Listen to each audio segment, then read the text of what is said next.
بینەرانی خۆشەویستی بەرنامەی ئێمە و بینەران گەرمترین سڵاوەکانتان پێشکەش. هیواداری لە هەر کوێ هەن و بینەری و بیسەریان بەرنمەیە بن شاد و تەندروست بن. خۆشحاڵین کە جارێکی تر لەگەڵ تالب دەبینە میوانی ماڵەکانی ئێوە یازیز بۆ پێشکەشکردنی بەرنمەکەی خۆتان. بینەرانی خۆشەویست لەلای منیشەوە گەرموگەشتنین سڵاوەکانتان پێشکەش. زۆر سپاس بۆ ئێوە کە تا بە کۆتایی بەرنمەکە لەگەڵ بەرنامەی خۆتانوەتە ئێمە و بینەران دەمێنەوە. بەڵێ تالب ناوبڕێک بدەین و دوایی دەگەڕینەوە لە بینەرانمان. زۆر باش فەرموو.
سلااوان زیان بەرنامەکەمان بە نامێکی کاکفەرمان دەست پێ بکەین لە کامیارانەوە بووی نردوین دەڵێت ڕاپەڕینی ژینە یان بزوتنەوەی ژن ژیان ئازادی زەنگی مەترسی جددی بۆ دەسەڵاتی سیاسی ئابووری ئێران لێدا و ئەوانی ناچار کرد کە لەگەڵ بیرۆکەی شۆڕش بۆ گۆڕینی ئەم دۆخە کە لەم ڕاپەڕینەدا بوو بە گوتاری هاوبەش دژایەتی خۆیان چڕکەنەوە بۆ ئەم دژایەتیکردنەش جگە لە سەرکوت وەک فعلی هەمیشەی دەسەڵاتی سیاسی یەکێکی تر لە ڕێگاکانی گەیشتن بەم ئامانجە لە پاڵیدا هەوڵدان بۆ گۆڕینی گوتاری سیاسی چاواشەکاری لە مێژووە کە ئەڵبەت لەم ڕێگایەدا بە تەنیانین و لەگەڵ ئۆپۆزیسیۆنی ڕازگەریاش سەرەڕای جیاوازیەکانیان هاودەنگن تا لە ئەنجامدا بەرەی شۆڕژگێڕانە کەز و لاواز بێن و دەڵێت کە ئەم هەوڵە لەسەر بنەمای دنیابینی و بەرژەوەندی هاوبەش توانای جێبەجێکردنی پەیدا کردووە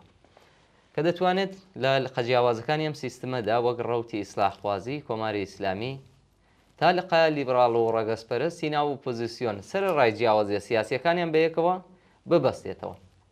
ئەم دنیابینیە پڕە لە شەیدابوون بە سەرمایەداری و بازاڕی ئازاد وەک نمونەی پەسەندکراوی ئابووری جیهانی کە لە ڕێگەی چەپستیزی و چەپهەراسی تا فیتنەیان کارەسات ژماردنی شۆڕشی 57 بەڕێوە دەچێت. کاری فکری و هونەریش دەبێت لە خزمەت بەجێخستنی ئەم دنیابینیە بێ تا گوتاری سیاسی شۆڕژگێڕانە وردە وردەوە لا بخرێ. یەکێک بۆ بەردەوامبوونی دەسەڵاتی کۆماری ئیسلامی ئەوەی تر بۆ گەیشتن بە دەسەڵات چون لە قەجیاوازەکانی ئەم دنیابینیە خۆیان بە شایستەی پاراستنی بەرژەوەندیەکانی دنیای سەرمایەداری لە ئێران دەزانن. بەڵام هەمویان لە دژایەتیکردنی شۆڕش و هێزی چەپدا لە کۆتاییدا پێکەوە هاودەنگ. بەڵێ تا لە کاک فەرمان لە ئیدامەدا نووسیویەتی بۆ نمونە سریاڵی تاسیان کە لەم دواییانەدا لە تەلەڤیزیۆنی کۆماری ئیسلامی بڵاو کرایەوە نمایشکردنی دیمەنی ڕوونی ئەم جیهانبینیە و گێڕانەوەی چاواشەکاری لە مێژووی هاوچەرخی ئێران پێشکەش دەکات و لە کامدا ئەم پەیامە دەگەێنێ ڕۆشنبیران خەیانەتیان کرد کرێکاران فریویان خوارد چەپ دوای دروشمی بە بنەماکانی کەوت و تێنەگەیشت و ئێستاش تێناگات. بەڵام ڕەوتی ئاینی لەگەڵ هەموو ناکۆکی و لاوازیەکانیدا مایەوە ڕاوەستا لە وەتەن بەرگری کرد لە بەرامبەر جەنگی چەکدارانەی ناوخۆی و پەلاماری دەرەکیدا وڵاتیان دووبارە بۆنیان نایەوە لەوانەیە هەموو شتێکیان بە دروستی ئەنجام نەدابێ بەڵام وەتەنیان نەفرۆت تەنها ئەمە یەک کارە بەس بۆ ماندنەوە. کاک فەرمان دەڵێ ئەگەر فیلمی بەرباد ڕەفتە چیرۆکی کۆیلەداری ئەمریکایی لە زاویە دیتی کۆیلەدارانەوە نمایش دەکات سریالی تاسیانیش چیرۆکی سەرمایەداری ئێرانی لە زمانی چینی سەرمایەداری ئێستا دێنێتە سەر شانۆ. ئەم چینە هەروەکو باسکرا بە لە قەجیاوازەکانی لە کاتی ڕاپەڕینی ژن ژیان ئازادیدا کە بیرۆکەی شۆڕش بۆ یەکەم جار لە دەیەکانی دواییدا بە شێوەی کۆمەڵایەتی هاتە سەر زمانەکان هەز بە مەترسێکی جددی دەکەن. لەگەڵ ئەوەی کە دەزانن چەپ لە ئێراندا ماوەیەکی زۆرە بەهۆی سەرکوتی بێبەزەیانە هێزی ڕێخستنی نییە بەڵام هاوکات ئەوەش دەزانن کە شۆڕشی کۆمەڵایەتی لەسەر داواکاریەکانی بۆ ژن ژیان ئازادی لە ناخی خۆیدا چەپە یانێت دش بە دۆخی ئێستایە هەرچەند کە ڕێکخراو نەبن یان تەنانەت خۆشیان بە چەپ نەزانن ئەوەش دەزانن کە ئەم هێزە کۆمەڵایەتیە کاتێک بەڕێبکەوێت و خەڵکی تووڕە دەست بکەنەوە وەرگرتنی مافە پێشێلکراوەکانیان نەک هەردەسەڵاتی سیاسی بەڵکو و سامانیشیان کە بەرهەمی تاڵانچیەتی کرێکار و زەحمەتکێشە دەکەوێتە مەترسیەوە. بەم دەلیلە هەوڵێکی دووهێندە بۆ دوورخستنەوەی گوتاری شۆڕژگێڕانە لەگەڵ ڕێخستنەوەی بەرەی دژە شۆڕژ یان بەرەی دژە شۆڕشیان دەست پێ کردوێتەوە. بەڵێ لە بەشێکی تریم نووسراوەدا هاتووە کە بۆ زۆر کەس ڕوونە کە بۆچی بەشێک لە ئیسلاحخوازان و ویلایەتیەکان بە هاوبەشی ماوەیەکی زۆرە لە ترسی شۆڕش و ڕوخانی ڕژیمی دیکتاتۆری کۆماری ئیسلامی هەوڵەدەن مێژوو چاواشە بکەن. بەڵام فێریان خوێندوێتەوە لە سەردەمی پەیوەندیەکاندا هەموو پەڕگەکان نەک لە ئارشیڤی ژوورە ئەمنیەکاندا بەڵکو لە تۆڕە کۆمەڵایەتیەکاندا بە هاوبەشی دانراون و ناکرێت بستڕدرێنەوە. پرسیارە کە دەبێت بکرێت ئەوەیە کە ئەوەی تێنەگەیشتووە کێیە؟ چەپ کە داوای دادپەروەری بەرابەری و ئازادی دەکات یان ئەوەی دەیەوێت هەژاری و نایەکسانی کۆمەڵایەتی و ئابووری بێبەشی ژنان لە ناوچوونی ژینگەی و هیتر بە ڕاوێژی ئەخلاقی و نوێژی باران چارەسەر بکات؟ ئەمڕۆ نەک هەر چەپەکان بەڵکو چینە جیاوازەکان لە ناو کۆمەلگا تێکەڵاوی دادپەروەری کۆمەڵایەتی و دێموکراسین و خەبات لە دژی هەموو جۆرەکانی تەبعیز و ستەم و ڕەگەزپەرستین. ئەم ڕاستیانە دەری دەخات کە چەپ زاینەوەی هەیە، لەوانەیە سەرکوت بکرێ بەڵام لە ناو ناچێ. هۆکارەکەشی ڕوونە، ئەگەر چەپ لە کۆمەلگادا ڕنگدانەوەی نەبێ بۆچی هێشتا سانسۆر، زیندان، کاری میدیایی و بودجەی ملیاردی لە دژیدا خەرج دەکرێت. ئەمانە دەری دەخن کە چەپ نەک هەر نەمردووە، نەک هەر تێدەگات، بەڵکو بە ڕوخسارێکی تازەوە دەگەڕێتەوە مەیدان. ئەم گەڕانەوەیش زەنگی مەترسیە بۆ ئەوانەی کە ئەم ڕۆژانە دەیانەوێت بە دوعا دابەشکردنی هەڵوا مێنیەتیەکانی خەڵک چارەسەر بکەن. چەپی خەباتکار کە نیشانەی بزوتنەوەی ژن، ژیان، ئازادی و هەموو خۆپێشاندان و مانگرتنە دواییەکان بوون، دژی ئەم ڕەوتە خۆیان دەبینن لە سریاڵی تاسییاندا. هەوڵە درێ بە مخاتب بوترێت چەپەکان نەمێژویان خوێندێتەوە، نە ئایندەیان پێشبینی کردووە.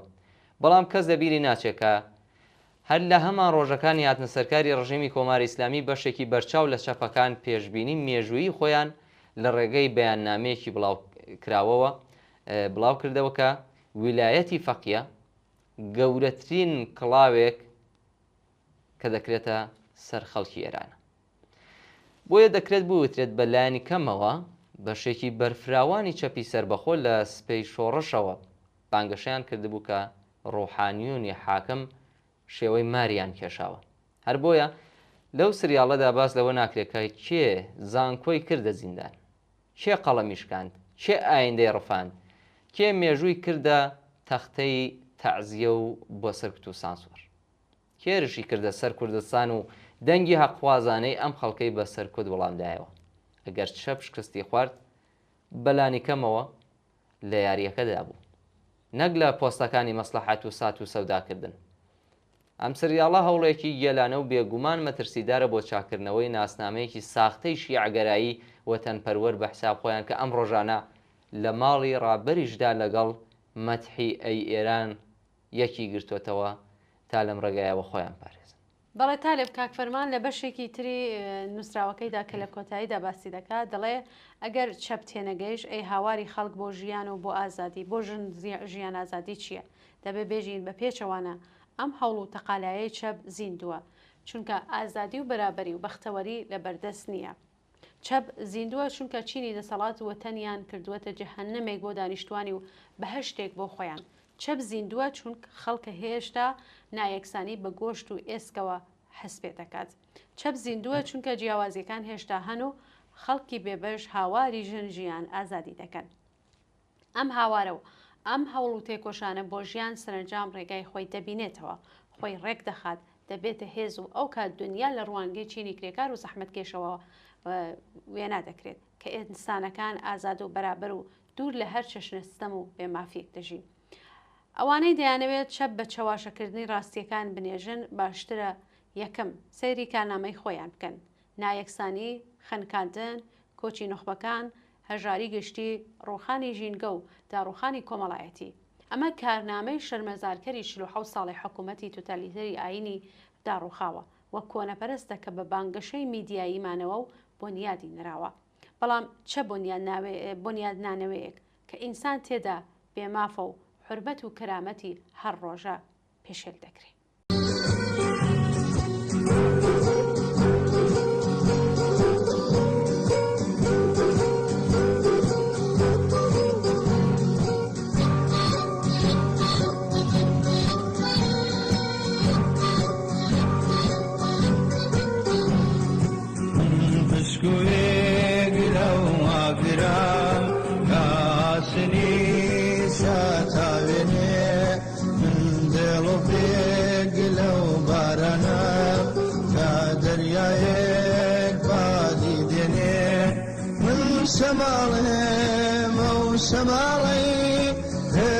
شنەی بەسۆز و تاو بەسۆز و تاو دامە و بەهار بافریداگیر کاری وڵاتەکەم باوەکەم باو منژی لەمە مەوژی لەمەوای دوایە زەران ناو لێ پدان نیسانەوە گردە هاویم مەیڵی مەوە گۆرانی ژیان هەیڵێمە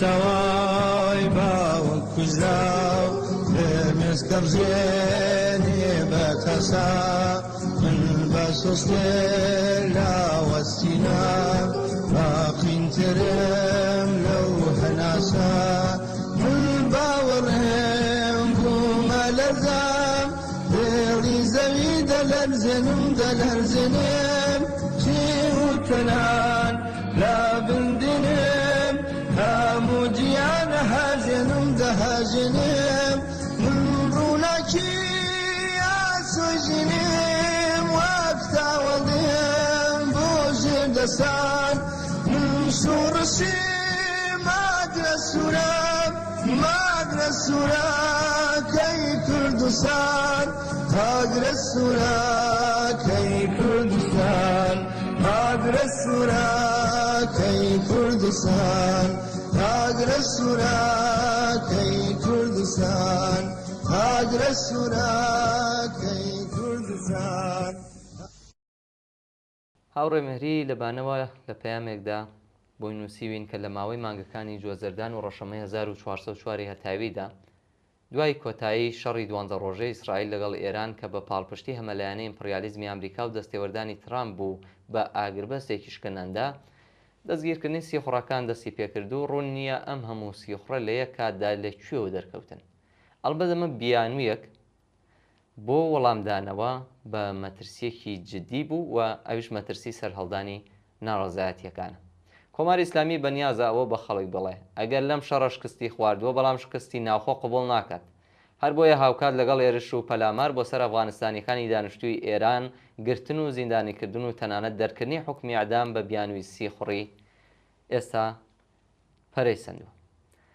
لە درێژەدا هاوڕێمێنری باز لە راپۆرتێکی ڕێکخراوەی جیهانی مافەکانی مرۆڤەکات ئەڵێت زیاتر لە 800,000 کەس ئێستاش ڕۆژانە نزیکەی 40,000 کەس و هەروەها هەزاران منداڵی تەنها و بێخێزان لە بارودۆخێکی نامرۆڤانە بە زۆر لە ئێران دەرکراون. ئەم هەنگاوی کۆماری ئیسلامی یەکێک لە ترسناکترین هێرشەکان بوو بۆ سەر کۆمەڵگای ئێران دوای شەڕی 12 ڕۆژەکە لە تاریکی و ڕەشی تاوانەکانی بەناوچاوانیدا دەمێنێتەوە. بەڵێ هاوڕێمەهری لە ئیدامەدا نووسیبێتی لەم پەیوەندیەدا قسەکەری حکوومەتی ئێران بە هەموو بێشەرمێک لە ڕۆژی چوارشەممە 16 ژوئیەدا ڕایگەیاند کە دەرکردنی کۆچبەرانی ئەفغانستانی لەم وڵاتە داوای خەڵکی ئێرانە. ئەگەرچی بڵاوبوونەوەی ئەفغانستان ستیزی و سیاسەتی سەرکوتی پەنابەران پەناجوان و کۆچبەران جگە لە سنووردارکردن و بێبەشکردنیان لە سیستمی ئیسلامی ئێراندا مێژوویەکی درێژی هەیە، بەڵام پرسیار ئەوەیە ئەم هەموو سیخوڕە لە یەک کاتدا بە سوودی ئیسرائیل لەکوێوە دەرکەوتون. چۆن کاترین پرێز شگدەم توانی خۆی تا بەرزترین ئاستەکانی حکوومەت بگەێنێت و ڕێگە بکاتەوە ناو دەستگای ئەمنیەتی و توانی تا 120 کەس لە بەرپرسانی باڵای حکوومەتی کە خاوەنی زیبی شەرواڵەکانیان نەبوون ببینێت و چۆن یەکشەوە بە دنیایەک بەڵگە و بەڵگەنامە وێنە و فیلم و هیتر دووبارە بۆ ئیسرائیل یان هەر شوێنێکی دیکە بڕوات. بۆچی سیخوڕە گەورەکان لە دەستگا ئەمنیەتی و دەوڵەتی و مەجلیسیەکاندا پارێزراون؟ ڕێکخراوەی مافەکانی مرۆڤ هەروەها لە ئیدامەی ئەم سەرکوتگەریە هەواڵی ئادامی 163 کەسیان داوە تەنها لە مانگی مەی 2025دا. ئەم ڕقەمە بە 67 مەورد زیاتر بەراورد بە مانگی مەی 2024 نیشان دەدات. هەروەها لە 6 مانگەی یەکەمی ساڵی 2025دا ژمارەی 612 کەس لە ئێراندا ئاعدام کراون. ئەم ڕقەمانە تەنها بەشێک لە ڕاستیەکان نیشانەدات. کۆمەڵێک لە ئاعدامەکان بە شێوەی نەهێنی و بێئاگادارکردنەوەی گشتی جێبەجێ دەکرێت. لەم نێوانەدا کەمایەتێنەتەوەیەکان، زیندانیانی سیاسی و ژنان هێشتا لە ژمارەی قوربانیانی سەرەکی ئەم سیاسەتە سەرکوتگەریەدان. ئەم ژمارانە واتام ژمارانی ئەعدامەکان تەنها ژمارە و ڕەقەم نین، ئەمانە گیانی مرۆڤگەلێکن کە لە پشت هەر یەکێکیانەوە منداڵان، خوشکان و برایان، دایکان و باوکان و کەسانی تر هەن کە هەر ئیعدامێک دەبێتە کارەساتێک لە ژیانی ئەواندا. خونەیە ما دوورە دوورە پشت کوها یه سبوره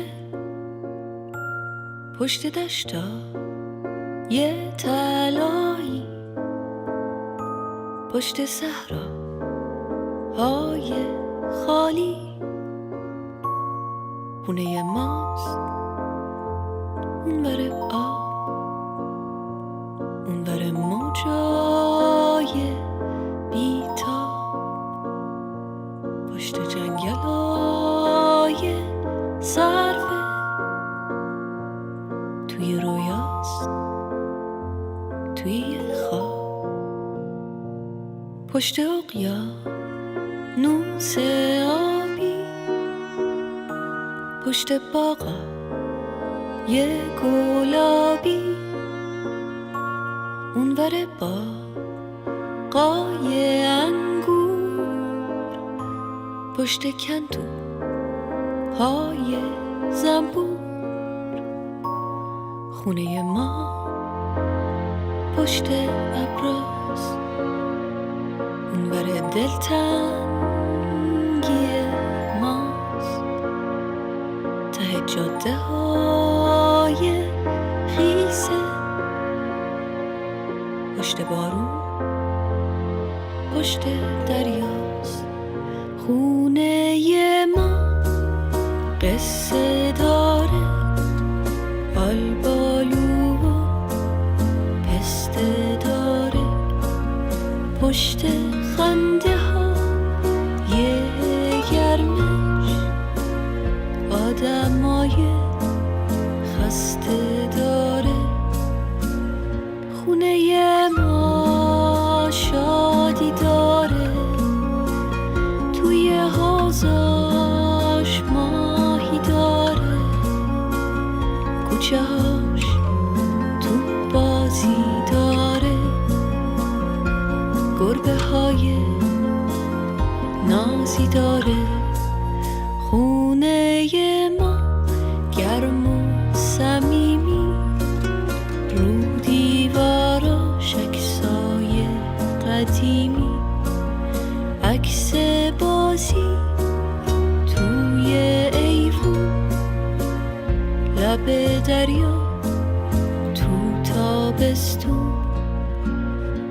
عکس اون رو زیر بارون با یه بغض و یه چمدون رفتن از پیش آدمای نازنین و مهربون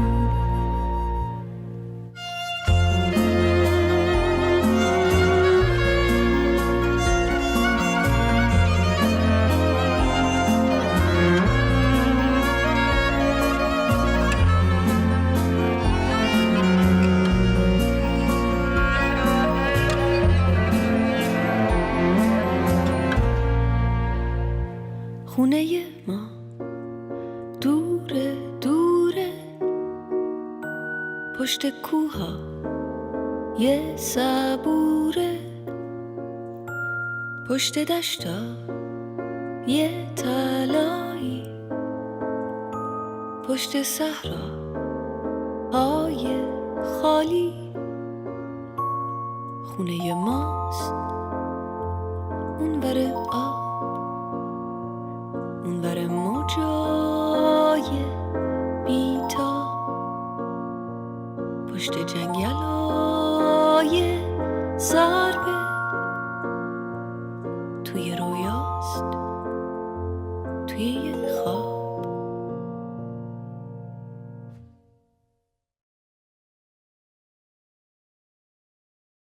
گوڵناز کاک مەحموود لە نووسراوەیەکدا بووی نووسیوین کە لە چەندەیە ڕابردووە تا بە ئێستا زۆر جار ئیعدامان بینیوە نەک لە تەلەڤیزیۆنەوە نەک لە هەواڵەکانەوە بەڵکو لە دەوروبەری خۆمان ئەو کەسانی کە لەگەڵیاندا قسەمان کردووە لەگەڵیان پێکەنیوین هەناسەمان کێشاوە ڕۆژانیان مانگان لە یەک شوێندا ژیاوین یەک تووپڕ بردوویانە شوێنێکە ئیتر گەڕانەوەیان نییە تەنیا بەو هۆکارە کە دەڵێن ئەمە ژیان نییە هەیە بەڵێ بردوویانن ئازار و ئەزیەت دراون و بەشێکیشیان ئیعدام کراون و نەگەڕاونەوە تا هەموو کەس بەم ژیانە پڕ لە ئێشوازارە بدات مردن بۆ ئیعدامکراو لە ماوەی چەند ساتێکدا تەواو دەبێت بەڵام بۆ ئێمە کە ئەم کارە ساتە دەبینین لە هەمان ساتەکانەوە دەست پێ دەکات بۆ مرۆڤێک تەنیا لە بەردەنگی بیری خۆی و فکری خۆی دەبێت داوای ئەوە بێت ژیانی لێ بسێنرێتەوە.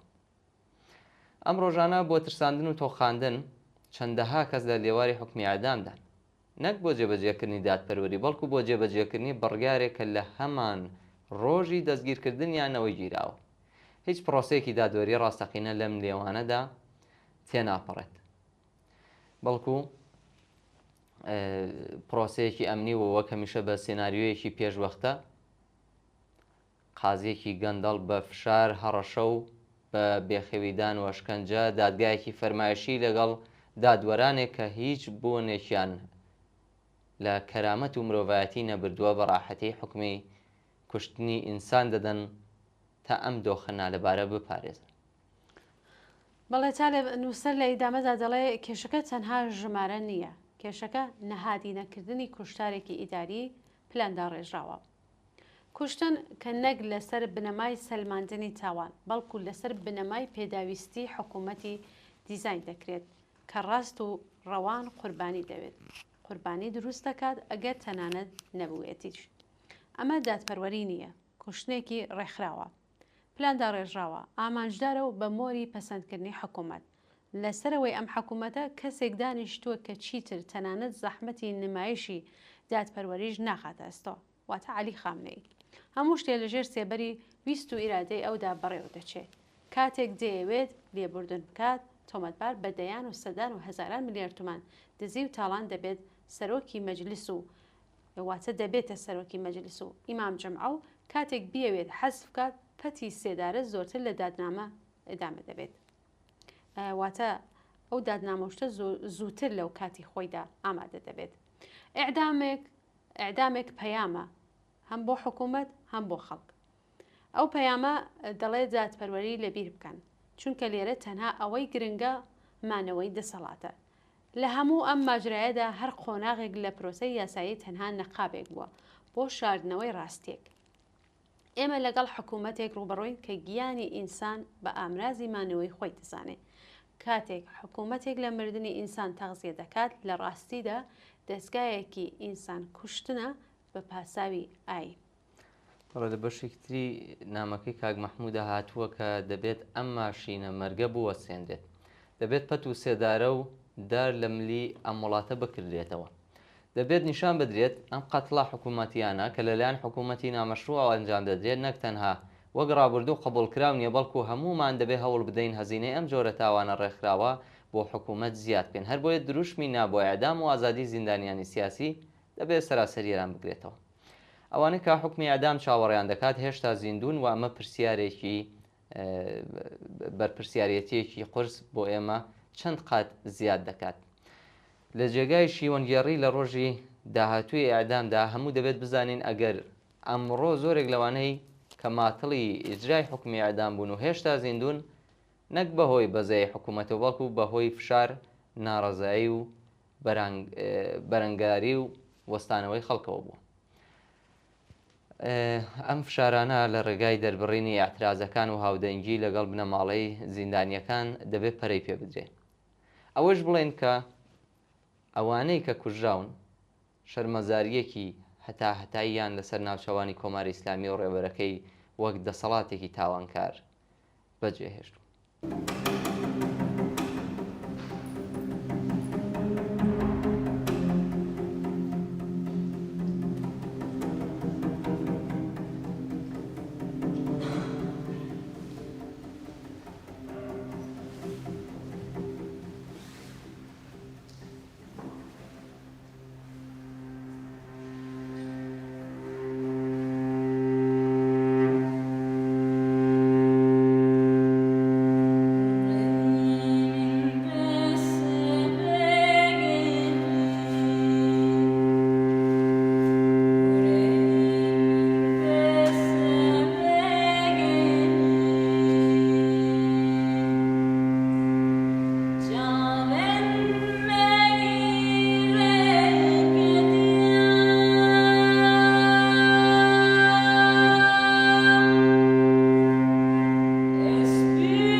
حکمی بڕینی پەنجەکانی دەستی سێ زیندانی شەوی چوارشەممە لە ڕێکەوتی هەشتی گەلاوێژدا کە بە تۆمەتی دزی بە بڕینی 4 پەنجەی دەستی ڕاست مەحکوم کرابوون لە زیندانی ناوەندی ورمێ واتە زیندانی دەریادا جێبەجێکرا.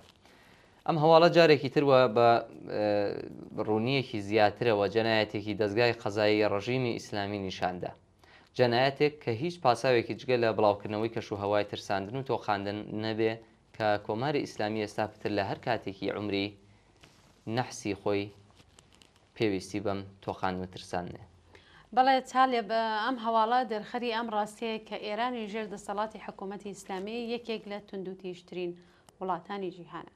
حکوومەتێک کە هەر لە بەیانیوە تا شەو لە تەلەڤیزیۆنی دەوڵەتی و لە بڵنگۆی مزگەوت و تەنانەت لە پۆلەکانی قوتابخانەش قسە لە ماتەمین و خوێنی و شەهیدبوون و سەربڕین و بڕینی ئەندامەکانی جەستە وەکو قەساس و سزادان دەکات. زۆر سروشتیە کە ئەم توندوتیژیە بباتە ناو ماڵ و شەقام و ناوەندەکانی کار.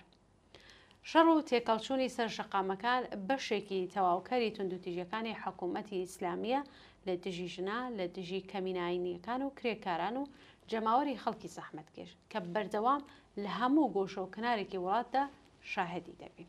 بەڵێ حکوومەتی ئیسلامی بە توندوتیشترین شێوە شۆڕشی ئێرانی سەرکوت کرد و لە ماوەی 46 ساڵی دەسەڵاتداریەتیدا بە پشتبەسن بە توندوتیژی ڕێکخرا و لە ناو زیندانەکاندا لەسەر شەقامەکان و لە ناوەندەکانی کار دەسەڵاتی خۆی درێژە پێداوە. توندوتیشترین و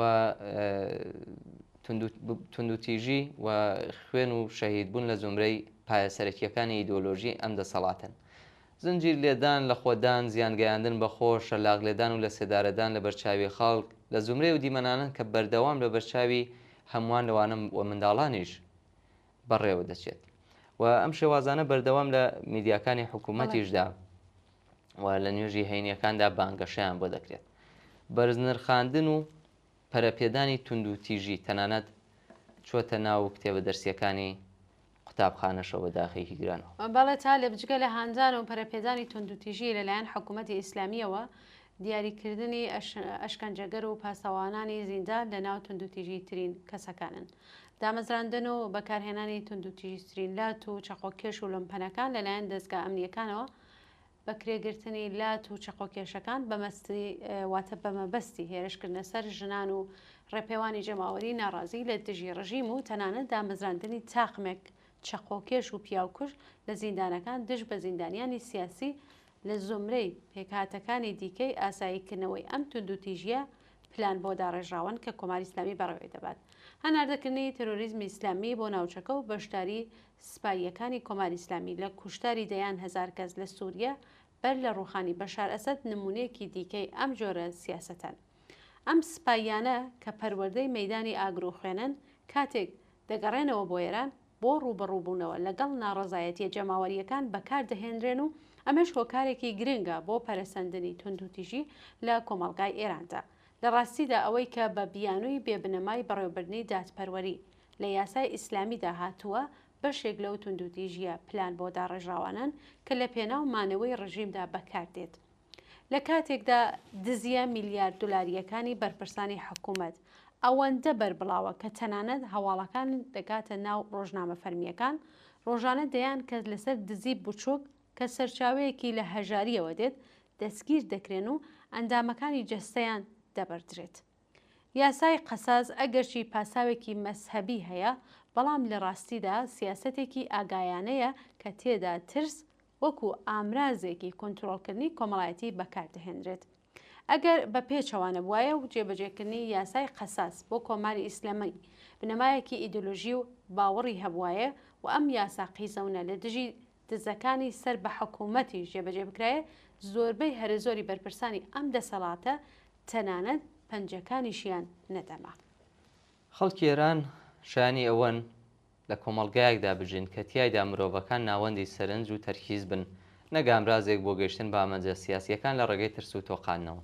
کاتیەوە هاتووە کە ئەم ڕاوتە وێرانکارەی توندوتیژیە تێک بشکێنرێت بۆ کۆتایی هێنان بەم توندوتیژیە بۆ پێشگرتن بەو دەمارگیری و نائارامیە دەرونیە کە لە ناخی کۆمەلگادا دەکوڵێت و لە پەرەسەندنی شەڕ و تێکەڵچوونی سەرشەقامەکاندا خۆی دەنوێنێت و بۆ کۆتایی هێنان بە بێمافی هەڵاواردن گەندەڵی و دزی لە ڕادەبەدەر کۆتایی پێهێنان بە هەژاری و نەهامەتی بەردەوام هیچ ڕێگایەکی تربوونی نییە جگە لە ڕووخاندن و لە گۆڕنانی ڕژیمی ئیسلامی.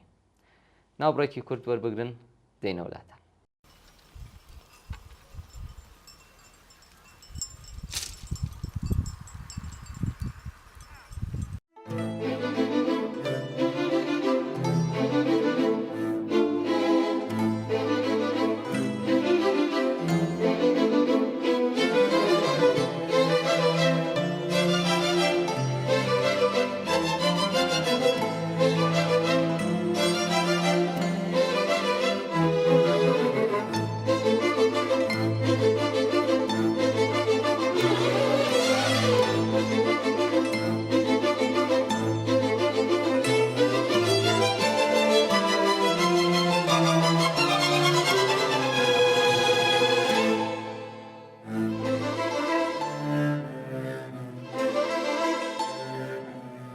شمس يل نشمي اليل باوانو نمري كيلا بري لنجاك شوارم اقري اقر ميلكو داسر موايبمي بازباني شو ويران يبمي اقر ميلكو يل كردم بكوني دوزخ بشاموغ باقي وشبوني شمس يوجنا شبيليا باوانو نمري كلا بلدان تاكو شوارم اقري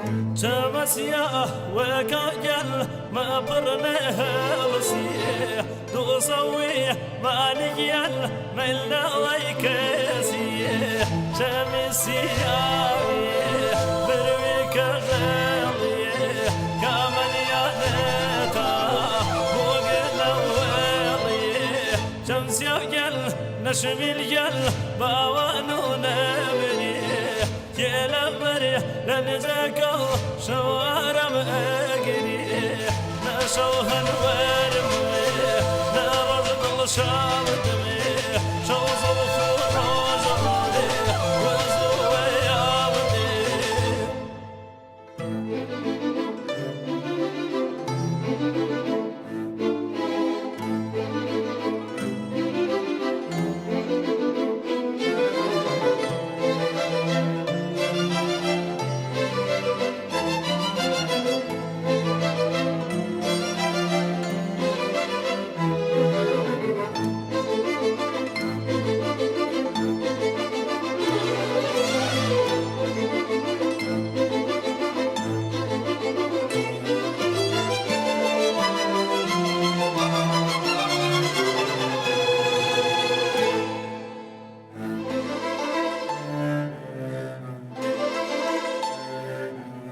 رنگ زردی خزانه خدای بایزنه رنگ زردی کومن یل دوری عزیزنه شوال مغیشو دشتا من داوی سویده نیو بوزی کامی هناسی سردم یل دیل سرداران شمولی گردون یل باراني باراني شمس الجناش للجل بعوانا ونامي كينا بردان جكو شوارع مالي شمسی و گل نشمی گل باوان و نمی گل بردن زرکو شوارم داری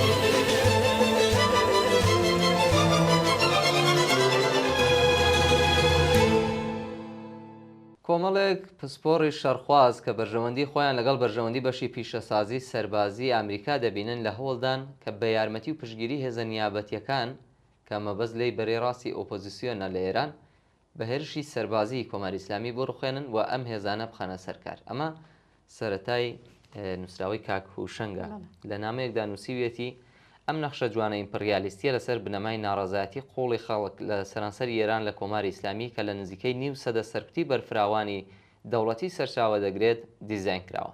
نەخشەیەک کە بۆ بەشە جۆراوجۆرەکانی سرمایەکانی ئیمپریالیستی یاری بردنەوەیە، بەڵام بۆ دانیشتوانی ئێران دۆڕانە. بانگەشێوەی دەکرێت کە بە لاوازکردنی دەسەڵاتی ئاینی لە ڕێگای هێرشی سەربازی خەڵک لە فشاری سەرکوت ڕزگار دەبن و دواتر خەڵکی ناڕازی لە ژێر شمشێری ڕژیمی ئیسلامی بە گوڵ و شیرینی دەستنە پێشوازیانەوە.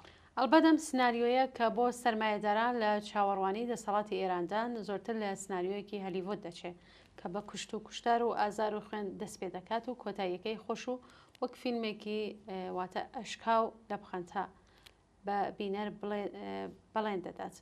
بە بێگومان هەندێک خوشگوزارانی خۆش باوەڕ واتە کەسانێکی خۆشباوەڕ و خۆشگۆزەران لە دەرەوە ئێران لە چاوەڕوانی جێبەجێکردنی ئەم سناریۆیەدا کات دەژمێرن. بەڵام لە جیهانی دەرەوەی خەونە خۆشخەیاڵیەکانەوە ئەم سناریۆیە تا چە ڕادێک لە ڕووی سیاسی و کۆمەڵایەتیەوە شانسی سەرکەوتنی هەیە. وەڵامەکە بە یەک وشە ئەمەیە کە ئەم پرۆژەیە ئەگەر نەڵێن مەحاڵە لانیکەم بە لە بەرچاوکردنی دۆخی دیاریکراوی ئێران کەمترین شانسێکی بۆ سەرکەوتن هەیە. بەڵام بۆچی؟ هۆکاری یەکەم ئەوەیە کە خەڵکی دانیشتوی ئێران مێژووی چەند هەزار ساڵەی ژیانی هاوبەشیان لەگەڵ یەکتردا هەیە. ئابووری ئێران کۆمەڵێکی تێکەڵاو و کرێکەران و خەڵکی زەحمەتکێشی دانیشتووی ئێران لە بەرژەوەندی هاوبەشیان هەیە. لە ئەنجامدا لە ئێراندا ئەگەرچی هێزی جیابوونەوە لە ناوەند بوونی نییە، بەڵام بە حتا حەز بکەین هێزی ڕزگاربوون لە دەسەڵاتی کۆماری ئیسلامی هەیە. هێزێک کە لەلایەکەوە بە گەشەی کەمی و کەیفی و هوشیاری لە مێژووی پڕ بەرز و نزمی ئێرانەوە دەناسرێ و لەلایەکی دیکەوە بەڕوونی دەبینێت کە زلهێزەکان چیان بەسەر عێراق و ئەفغانستان و لیبی و سووریە و وڵاتانی تر لە ناوچەکەدا هێنا. ئێستا چاوی خەڵکی ئێران ڕەشتر نییە کە بۆ عشق و خۆشەویستی ئەم خەڵکە پەلاماری سەربازی بکات. بۆیە ئەم پرسیارە دێتە ئاراوە کە کوا ڕزگاری لە ڕێگەی بۆمب و وێرانکەری بەدی هاتووە، لەکوێ بەدی هاتووە تا ئێران دووهەمی بێت. وەڵە کاکوشنگ لە ئیدامەدا بەو شێوەیە نووسینەکەی درێژە پێدا دەڵێت لە ئێرانی ئەمڕۆدا هەموو منداڵێکی قوتابخانەی دەزانێت کە ئەگەر ئەمریکا ئامادە بێت هەزینەی شەڕ لە ئێراندا بکات، نەک لە بەر ڕزگارکردنی دانیشتوانی ئێران لە دیکتاتۆری ئاینی، بەڵکو بۆ ڕزگارکردنی سەرمایە قەیران لێدراوەکەی ئیمپریالیستەکان لە پێشبڕکێدا لەگەڵ سەرمایەکانی یەکێتی ئوروپا و چین، داگیرکردنی سەرچاوە سروشتیەکان و هێزی مرۆیی نوێ و بازاڕی 100 ملیۆنی ئێران و ناوچەکەیە. مێژوو نیشان دەدات کە لە بارودۆخێکی ئاوادا گەلانی جیهان بۆمانەوە بەرگری لە خۆیان دەکەن و بە دەستدرێژیکردن بۆ هەنگاوە بێوێنەکان و بەکارهێنانی تووڕەیی شۆڕژگێڕانە حاکمیەتی بێلیاقەتی خۆیان دەڕوخێنن و خۆیان ڕاستەوخۆ دەسەڵات چ لە خوارەوە چ لە بەرهەمهێنان و دابەشکردن و خزمەتگوزاریداوە لە چ لە سەریشەوە بە داگیرکردنی دەوڵەت بە تەواوی و ڕاستەوخۆ لەدەست دەگرن. هێرشی سەربازی لەگەڵ هەموو تێچووە گیان و ماڵیەکانیدا کە بۆ دانیشتوانی ئێران و ئیسرائیل و ناوچەکە هەیە، نەک تەنیا ناگاتە ئامانجی مەبەستی سەرمایەکانی ئیمپریالیستی، بەڵکو بە هاندان بە شۆڕشێکی جەماوەری گشتگیر و دامەزراندنی ئیرادەی ڕاستەوخۆی زۆرینەی گەورەی خەڵکی مافخواز کە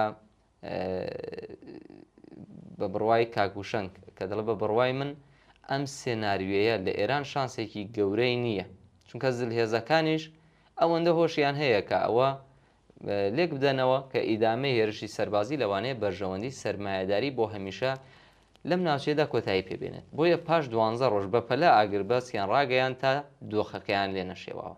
بە هەمووی ئەمانەوە دەتوانین بڵین کە ئەو لایەنانە کە دڵخۆشن کە لە ئاکامی هێرشی سەربازی بگەن بە دەسەڵات چاویان کاڵ بێتەوە. فەرمون ناوڕێک وەربگرن بە نامێکی هاوڕێ سۆلماز دێنە وڵاتە.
هاوڕێ سۆڵماز لە نامەیەکدا نووسیوێتی مناڵانی کار بۆ مناڵە کرێکارانە دەوترێت کە بە شێوەیەکی بەردەوام و جێگیر بەکاردەهێنرێن بە جۆرێک کە لە زۆربەی کاتەکان لە چوونە قوتابخانە و ئەزمموی سەردەمی منداڵی بێبەشیان دەکات وە تەندروستی دەرونی و جەستەیان دەکەوێتە بەر هەڕەشە. هەرچەندە ئامارە فەرمی حکوومەتیەکان ژمارە منداڵانی کار لە ئێران بە دروستی دەرنابڕن، بەڵام چالاکێکی مافی منداڵان ڕایگەیاندووە کە ئاماری ڕاستەقینەی ئەم مناڵانە نزیکەی 7 ملیۆن کەسە و ڕێژەیەک لەوان منداڵانی وڵاتانی دراوسێ وەک ئەفغانستان. بە پێی راپۆرتی یەکێک لە چالاکانی مافەکانی منداڵان تێگڕای تەمەنی مناڵانی کار لە نێوان 10 تا 15 ساڵە، بەڵام جەخت دەکرێتەوە کە تەنانەت منداڵی کەمتر لە 5 ساڵ و تەنانەت کۆرپەڵەیەک کە لە باوەشی دایک و بە ناچاری دەچێتە ناو کەشی کارەوە زۆرترەوانی کە خەریکی سوالکردن لەسەر خیابانەکان لە وەزێکی ئاوەدا گەورە. بەڵێ بە پێی وتەی جێگیری کۆمەڵایەتی ڕێکخراوی بەهزیستی لە ئێستادا 17,000 منداڵی شەقام لە سەرتاسەری وڵاتدا هەن کە 30% ئەوانە منداڵانی وڵاتانی دیکەن، بەڵام بە وتەی چالاکان لەم بوارەدا زیاتر لە 20,000 منداڵ تەنها لە تەران هەیە و ئەمە پشتڕاست کراوەتەوە. سرای ئەمە ناوبراو جەختی کردوێتەوە کە 11 دەستگای بەرپرسی چارەسەرکردنی کێشەکانی ئەم مناڵانن، بەڵام تەنها 2 تا 3 ڕێکخراو لەم بوارەدا چالاکن. مناڵانی کار لە بارودۆخێکی زۆر نالەباردا لە ڕووی خوراک و تەندروستی و ئەنجامدانی کاری مەترسیدار و قورس دەژین. ئەم مناڵانە دەتوانن بە ئاسانی ببنە یاری دەستی باندەکانی دابشکەی مادەی هۆشبەر و هەروە سوود وەرگرتن لە فێرکردن و خوێندنی زانست و فەن. زیاتر توانایی دروستکردنی ژیانێکی تەندروست لە منداڵانە دەسێندرێتەوە.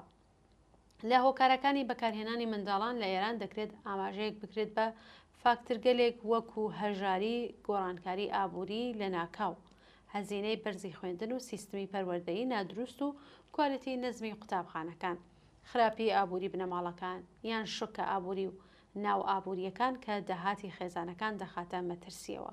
کاری منداڵان دەبێتە هۆی زیادبوونی قازانج و کەڵەکەی سەرمایە بۆ ئەو کەسانەی کە منداڵان دەچەوسێننەوە و لە ئەنجامدا مەودای چینایەتی لە کۆمەڵگادا زیاتر دەکات و هەژاری و بێدەسەڵاتی زیاد دەکات. بەڵێ مناڵان لە دەستڕاگەیشتن و دەستگەیشتنیان بە زانست و شارەزایی تەواو بێبەشیان دەکات و لە ئەنجامدا بەرهەمداری هێزی کار لە کۆمەڵگادا کەم دەکاتەوە. زیانەکانی کۆمەڵایەتی وەک خۆگرتن بە مادە هۆشبەرەکان، تاوان، چەوسانەوە، جیاکاری، هەژاری و هەمووی ئەمانە زیاد دەبێت و لە ئەنجامدا تەندروستی کۆمەڵایەتی دەخاتە مەترسیەوە و ڕێگیر دەبێت لە پێشکەوتن و گەشەی کۆمەڵگا. لێکۆڵینەوەکان پیشانی دەدەن کە نزیکەی 73% منداڵان لە شەقام پێشینەی توندوتیژیان هەیە. هەروەها لێکۆڵینەوەکان ئەوەش پیشانەدەن کە نزیکەی 63% ئەم منداڵانە زۆرتریان ئەمانە دەستفرۆشیەکەن. نزیکەی 7% ئەوان لە پیشەی پادوایی بەتایبەت لە میوە و سەوزە بازاڕیەکان کار دەکەن. 6% سەرقاڵی کۆکردنەوەی پاشماوە و زبڵگەردن. بە جەختکردنەوە لەسەر ئەوەی کە بە دەرکەوتنی نەوەی نوێ منداڵانی کار زیانەکان قوڵتر بوونەتەوە و ئێستا مەسەلەکە تەنها نەخوێندەواری دواکەوتن لە خوێندنیان خراپی خۆراک نییە. دزەکردنی ڤایرۆسی HIV، ئاحتیاد، خەمۆکی، خۆ ئازاردان، خۆکوشتن، ئازارە سێکسیەکان، توندوتیژی کۆنتترۆل نەکرا و ئەمانە هەمووی زیانە نوێ دەرکەوتوەکانن کە هەڕەشە لە منداڵانی کار دەکەن. زیانگەلێک کە ئەگەر ئەمڕۆ بە بیری چارەسەرکردنی نەبین بەرەبەرە هەموو کۆمەڵگادا دەگرێت. بەڵێ تالب لەم نێوانەدا حکوومەت باز لە گەیشتن بە لووتکە یان بە دەستکەوتە بە نرخەکانی حکوومەتی ئیسلامی دەکات بۆ ئەوەی باری ئەم بەرپرسیارەتیە لە شانی خۆی لا بدات و بەرپرسی ئەم دۆخە نالەبارە بە دایک و باوکانی ئەوان بزانێت. بۆ نمونە پلانی وەرگرتنەوەی سەرپرشتی لە دایک و باوک کە لەلایەن بەرپرسانی بەهزیستی خراوەتە ڕوو جێبەجێ دەکات یان دەستگیرکردنی زیاتر لە 300 منداڵی کار لە پلانی لە ناکاو کە بە هەماهەنگی فەرمانداری شارەوانی و بەهزیستی و لە ڕاستای سڕینەوەی منداڵانی کار لە ڕووی شارەکان ئەنجام درراوە و تەنها بۆ شاردنەوەی ئەم بابەتە و کاڵکردنەوەی بوون و گیرروگرفتی منداڵانی کار لە کۆمەڵگادا بووە. زۆربەی ئەو هەنگاوانەی کە نراون پاشەکشەیەک بوون لە ئاراستەی خراپتربوونی بارودۆخی منداڵانی کار و نەک تەنها یارمەتی چارەسەرکردنی ئەم کێشەیە لە کۆمەڵگادا نەکردووە بەڵکو ڕۆژ بە ڕۆژ بەهۆی بەرزبوونەوەی تێچووی بەرزی ژیان و نەبوونی ئیمکاناتی سەرەتایی ژیان لە خێزانەکان و بوونی مەودای چینایەتی زیاتر و ڕێژەی بەرزی هەژاری لە کۆمەلگا بە حەشیمەتی بەرزی منداڵانی کار زیاتی کردووە. بەڵێ نازمە هەمووی ئەمانە لە کاتێکدایە کە دوای تێپەڕبوونی زیاتر لە 20 ساڵ لە پەیوەستبوونی ئێران بە کۆنڤاسیۆنی مافەکانی منداڵ نەوەیەکی نوێی منداڵانی کار لە حاڵی دەرکەوتندایە کە دەتوانرێت ئاماژە بکرێت بە منداڵانی لەشفرۆشیش یان منداڵانی کۆڵبەر. هاوڕێ سولماز لە کۆتایی نووسراوەکەیدا دەڵێت بە هیوای ئاوەدانی ئێران و ئازادی و ڕۆژێک کە هەمان ئەم دەستە بچووکانە کۆشکی ستەمکارانی حاکم بەسەریاندا وێران بکەن و ئەو ڕۆژە دوور نییە.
چه کج رفتاری ای چرب، چه بد کرداری ای چرب، سر کین داری ای چرب، ندین داری ناین داری ناین داری ای چرب، ندین داری ناین داری ناین داری ای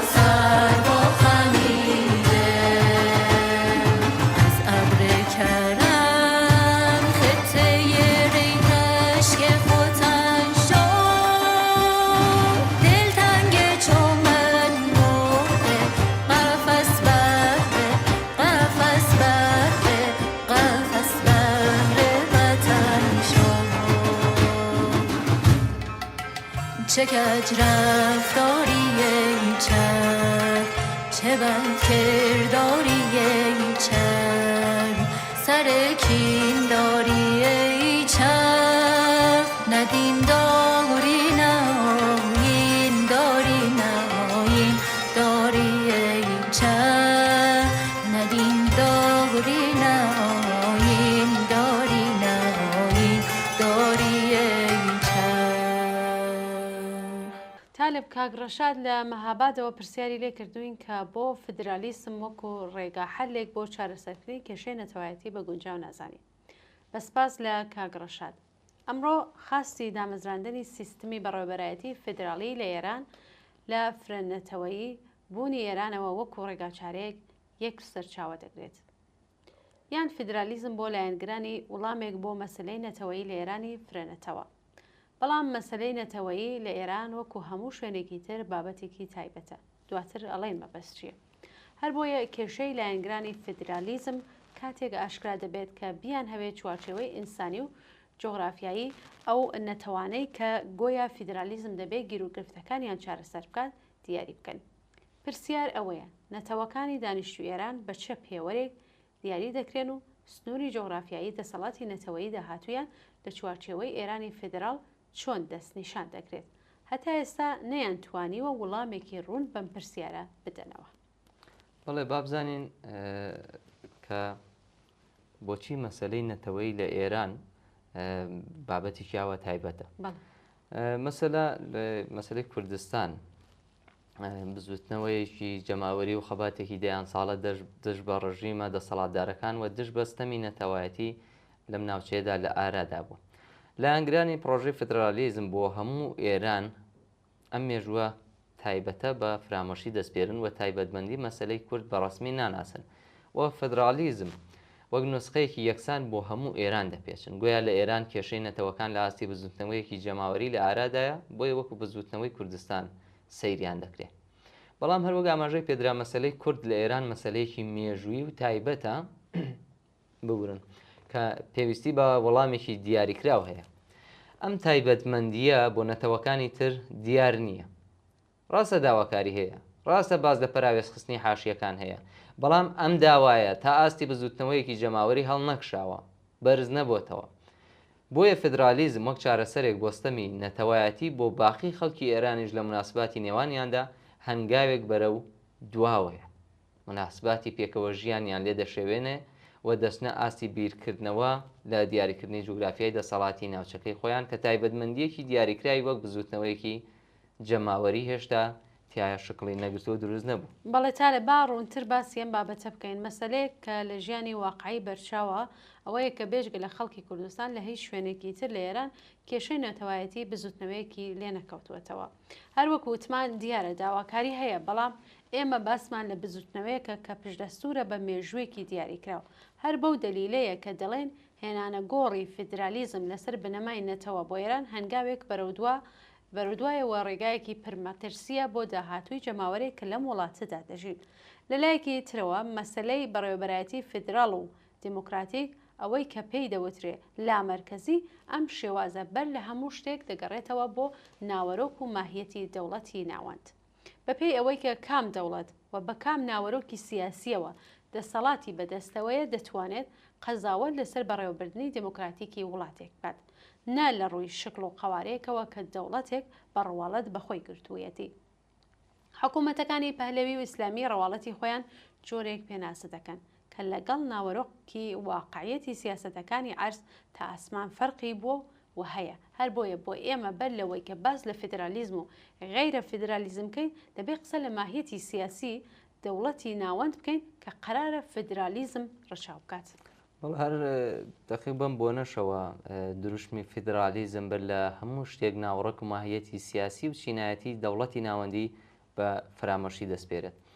بە واتایەکی تر بابەتی سەرەکی ئەوە نییە کە وڵات بە شێوەی فیدراڵی یان غێرە فیدراڵی بەڕێوە بچێت، بەڵکو مەسەلەکە ئەوەیە کە ئەم وڵاتە بەپێی کام بەرژەوەندی سیاسی و چینایەتی بەڕێوە دەچێت کە ئەمە بە زۆر فاکتەر بەسراوەتەوە و بە ئینتخابی ئێمە و بە حەزواواتی ئێمە نییەوە تەنیا بە دروشمدان چارەسەر ناکرێت. ئێستا ئێمە لەسەر بابەتێکی دیاریکرا وەک مەسەلەی کورد لە ئێران قسە دەکەین، مەسەلەیەک کە تایبەت و دیاریکراوە، مێژوویەکی هەیە، بزوتنەوەیەکی جەماوەری بۆ بەسەرنجام گەیاندنی لە ئارادایە و ناکرێت بە شێوەی دڵخواز بکرێتە مەسەلەی هەموو ناوچەکانی ئێران و بە دڵخواز مێژوو بزوتنەوەیان بۆ ساز بکرێت. ئەم مەسەلەیە ینی مەسەلەی کورد تایبەتمەندی مێژووی خۆی هەیە. مەسەلەی کورد نەتەنیا مەسەلەیەکی ئێرانی نییە، بەڵکو مەسەلەیەکی ناوچەیە و لە وڵاتانی دیکەی وەک عێراق، تورکیە و سووریا بزوتنەوە جەماوەریەکان بەم هۆکارە پێکاتون و بوونیان هەیە کە نەتەوەکانی تر ئەو تایبەتمەندیان نییە. خەڵکی کوردستان بۆ دەسەبەرکردنی مافی نەتەوەی خۆیان بۆ بەڕەسمی ناسینی مافی دیاریکردنی چارەنووسیان واتە بۆ بەهرەمەندبوون لە مافی پێکێنانی دەوڵەت و دەسەڵاتدارەتی خۆیان خەباتیان کردووە. مادام کەم جەماوەرە بیان هەوێجیا ببنەوە وڵاتی سربەخۆی خۆیان پێک بهێنن، پێویستە ئەم مافیان بەڕەسمی بناسرێت و ڕێگا بۆ وەدی هاتنی ئەم مافە خۆش بکرێت. لە نەتەوەکانی تردا ئەم شتە بەدی ناکرێت. هەروەها ئەم جەماوەرە لەگەڵ خەڵکی سەراسەری ئێران خوازیاری کۆتایی هاتنی ستەم و سەرکوتێکن کە دەوڵەتانی ناوەندی بەسەریاندا سەپاندون. ئەم جەماوەرە بەنیازن ئامرازی سەرکوت و ستەم لە دەستی دەوڵەت واتە دەوڵەتی ناوەندی بێنە دەرەوە. پرۆژەی فیدرالیزم ئەم نیازە گشتیە لە ژێر ناوی ڕێگەچارەی فیدرالیستی دەخاتە پەراوێزەوە و ئیتر هەر نەتەوەیەک هەوڵ بۆ خۆی دات و خەباتی هاوبەشی نێوانیان بۆ کۆتایی هێنان بەستەم و سەرکوت ئەشێوێ. بەڵێ تالێب تەنیا ئەمانە نین، بەڵکو لە پرۆژەی فیدرالیزمدا هەموو اختیاراتێک بە دڵ ئاواڵەییەوە بە دەوڵەتی ناوەندی دەستپێردرێت. بۆ نمونە بە پێی گەڵاڵەی فیدرالیزم ئەرتشی ناوەندی بە هەموو دەم و دەستگایەکی ئەمنی، پارە و سیاسەتی ئابووری و دەرەکی هەر هەمویان لە چوارچێوەی دەسەڵاتی حکوومەتی فیدراڵی کوردستان دەچنە دەرێ. فیدرالیستەکان مدعین کە بەهێنانە گۆڕی دروشمی فیدرالیزم گۆیا وڵامیان بە خاستی دەسەڵاتی نەتەوەیی داوەتەوە، بەڵام ئەوە چه دەسەڵاتێکی نەتەوەیە کە لەژێر سێبەری ئەرتش و دام و دەستگای سەرکوتگەری دەوڵەتی ناوەندیدا پێک دێت و چاوەڕوانی بەرنامە ڕێژانی لە تاران بن کە سیاسەتە ئابوووریەکانی بۆ داڕێژن و هەر کات پێویست بوو لەژێر گوشاری گەمارۆی ئابووریدا بیخنکێنن. ئەوە چه دەسەڵاتێکی نەتەوەیە کە بەهۆی کۆنتترۆڵی سیاسەتی دەرەکی ڕێگەی پێ نادرێت کە هاواری نەتەوەی کورد بە دەرەوە بکات. بەڵێ خەڵکی کوردستان کاتێک بە مافی پێشێلکراوی خۆیان دەگەن کە شانبەشانی باقی و شارەنووسانیان لە ئێران بۆ ڕوخاندنی ئەم ڕژیمە و بۆ دامەزراندنی دەسەڵاتێک هەوڵ بدەن کە مافی دیاریکردنی شارەنووس واتە مافی پێکێنانی دەوڵەتی سربەخۆ بەڕەسمی بناسێت و کۆتایی بە هەموو شێوەکانی ستەمی نەتەوەی لە سەرتاسەری ئێران بێنێت. تەرحی فیدرالیزم لە کردەوەدا ئەم ڕەوتە کە زوو لاواز دەکات. چین ناوبڕێک ببینین دێنە لای بینەرانی خۆشەویست.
بەداخ و پەژارێکی زۆرەوە دایە پەروانە دایکی هاوڕێیانی گیان بەختکردووی ڕیزەکانی کۆمەڵە ئەیوب و عەلی محەممەدی بۆ هەمیشە بەجێهێشتین. دایە پەروانە تا دواساتەکانی ژیانی باوەڕی بە کۆمەڵە هەبوو و لە تەمەنی هەشتا ساڵیدا کۆچی دوایی کرد.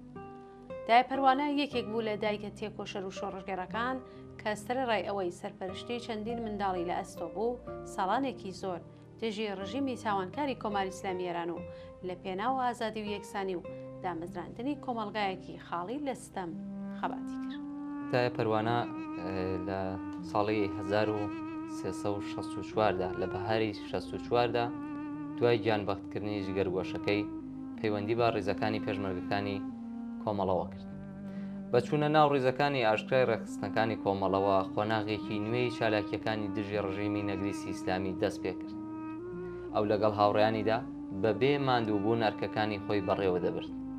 دایە پەروانە لە ساڵی 1970 هەتاویدا چوو بۆ سوئێد و لەوێ مایەوە. دوای چەند ساڵێک ژیان لە ئەوروپا و دەستپێکردنی خۆناغی خانەنشینی گەڕایەوە بۆ ئێران. بەداخەوە ئەم مرۆڤە ئازیز و خۆشەویستە ڕۆژی پێنجشەممە لە شاری سنا بۆ هەمیشە دڵە گەورەکەی لە لێدان کەوت و بەجێ هێشتین. بۆ بوونەوە لە تلڤیزیۆنی کۆمەڵە و لە بەرنامەی ئێمە و بینەرانەوە پڕبەدڵ پرسە و سەرخۆشی خۆمان لە ناخی دڵەوە ئاراسەی سەرجەم کەس و کاری بەتایبەت منداڵەکانی هاوڕێیانی ئازیز عەلی، فەخرە و فاتمە دەکەین. یادی ئازیزی دایە پەروانە بۆ هەمیشە بەرز و بەڕێز بێت.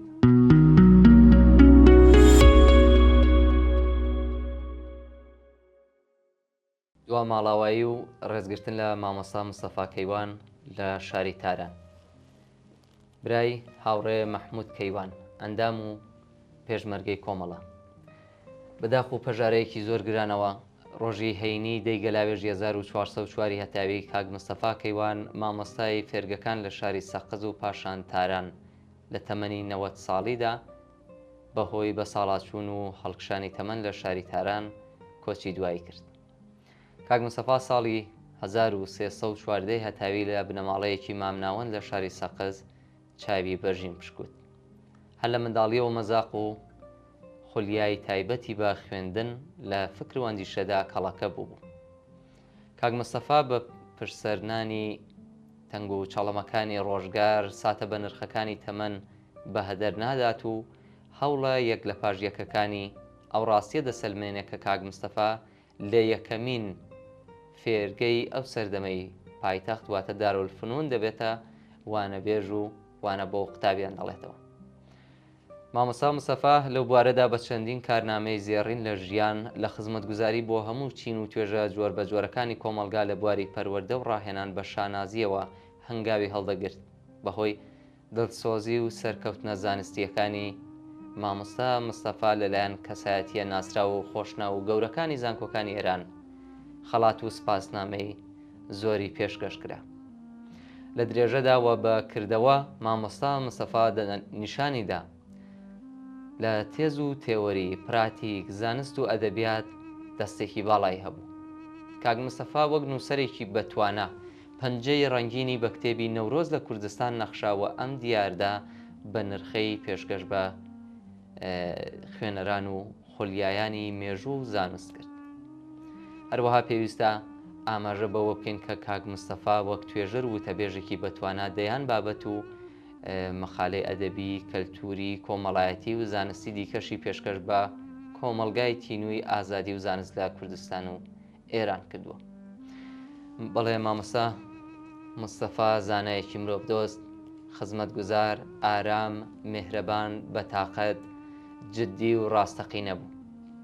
شایانی ئاماژەیە کە ڕۆژی یەکشەممە 12 گەلاوێژ تەرمی مامۆستا مستەفا کەیوان بە بەشداری هاوسەر کچ و کوڕەکانی خوشک و خوشکەزا، خزم و کەسوکار و ئاپۆڕێک لە دۆستانی دێرین و مامۆستایانی زانکۆکانی تاران، تەبرێز، کرماشان، سنا، سەقز و شوێنەکانی دیکەی ئێران و کوردستان لە ئارامستانی بەهەشتی زارای تاران ئەسپەردەی خاکی میلبڕ کرا.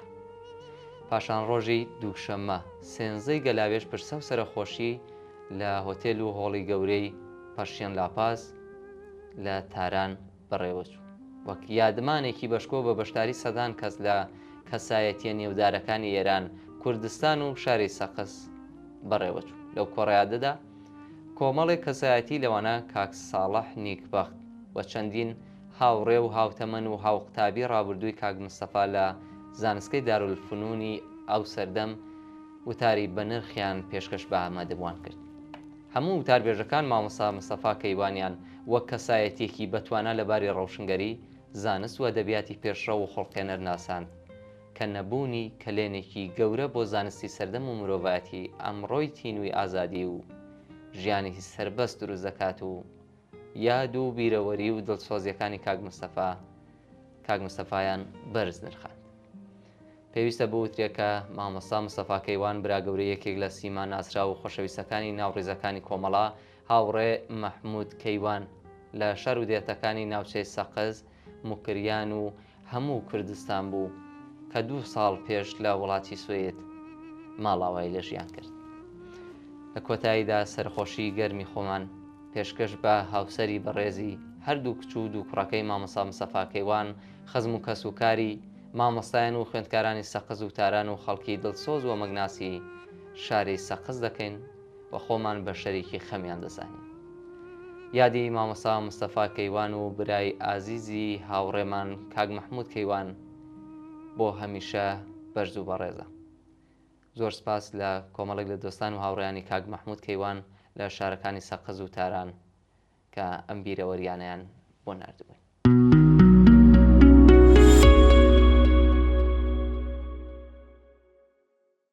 بەڵێ عزیزان و خۆشەویستان، بەم جۆرە هاتینە کۆتایی بەرنامەی ئەم هەفتەی ئێمە و بینەران. هیوادارین کە ناوەڕۆکی بەرنامەکەمان جێگەی سوود و ڕەزامەندی ئەوەی خۆشەویست بێ هەتا چاوپێکەوتنێکی تر و بەرنامەیەکی تر هەر شاد بژین. ماڵاوە.